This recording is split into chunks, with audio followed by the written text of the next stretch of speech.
दोस्तों, कभी ऐसा लगा है कि जिंदगी ने तुम्हारे साथ न्याय नहीं किया? तुमने किसी का बुरा नहीं चाहा, फिर भी हर रास्ते पर तुम्हें ठोकर ही मिली। जिसे दिल से चाहा उसी ने सबसे ज्यादा तकलीफ दी। जिसके लिए तुमने सब कुछ छोड़ा वही आज तुम्हारा नाम तक नहीं लेता। अगर तुम्हारे भी जीवन में ऐसा मोड़ आया है जहां इंसाफ की उम्मीद टूटती दिखी हो, तो रुक जाओ, ये कहानी तुम्हारे लिए है। क्योंकि कभी कभी जो हमें अन्याय लगता है वो दरअसल हमारे ही कर्मों का ऋण होता है। और जब ये बात श्री कृष्ण ने अर्जुन से कही तो उसने युद्ध नहीं, खुद को जीत लिया। नाम था विवेक। बचपन से सीधा, सरल और दूसरों के लिए जीने वाला इंसान। पर वक्त ने उसके हिस्से में सिर्फ दर्द लिखा था। दोस्तों ने धोखा दिया, परिवार ने उसकी भावनाओं को कभी समझा ही नहीं। जिस लड़की से उसने सच्चा प्रेम किया वो किसी और के साथ चली गई और जाते जाते यही कह गई, तू कभी कुछ नहीं कर पाएगा। वो मंदिर के बाहर घंटों बैठा रहता था, ना किसी से कुछ कहता, ना खुद से कुछ पूछता।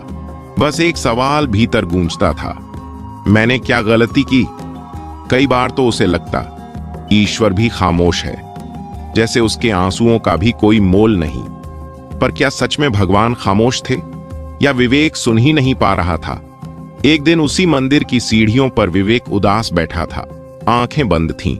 तभी एक वृद्ध साधु पास आकर बैठा। उनकी आंखों में गहराई थी और आवाज में शांति। उन्होंने बिना कुछ पूछे बस एक वाक्य कहा, तेरे साथ जो अन्याय हुआ वो तेरे ही कर्मों का ऋण था। विवेक चौंक उठा।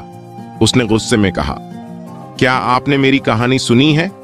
कैसे कह सकते हैं कि मैं दोषी हूं? साधु मुस्कुराए और गीता की एक पतली सी प्रति उसकी गोद में रख दी।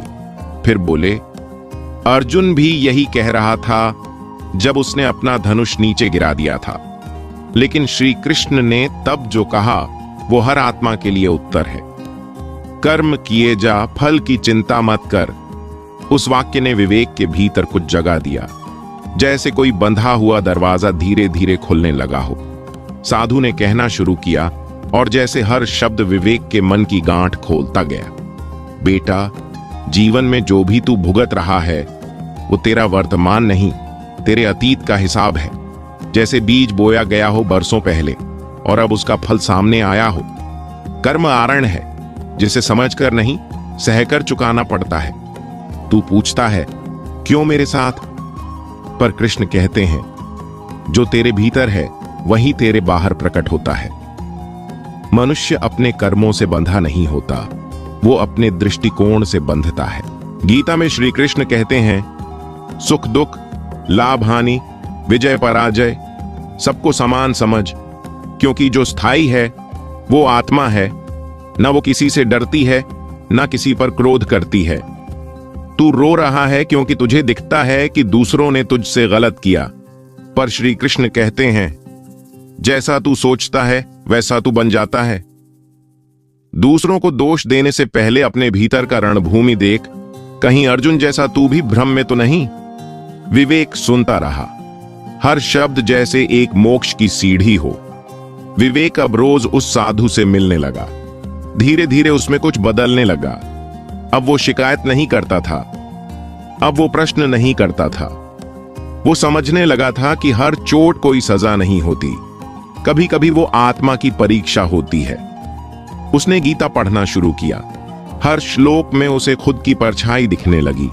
अब जब कोई उसे अपमानित करता तो वो मुस्कुरा देता, क्योंकि अब वो जानता था कर्मों का उत्तर कर्म से देना है, क्रोध से नहीं। उसने फिर से जीना शुरू किया, लेकिन इस बार प्रेम से नहीं, चेतना से। अब वो हारा नहीं था, अब वो अज्ञानी नहीं था। जीवन में जो कुछ भी हमारे साथ होता है, अच्छा हो या बुरा, वो संयोग नहीं, कर्मों का विज्ञान है।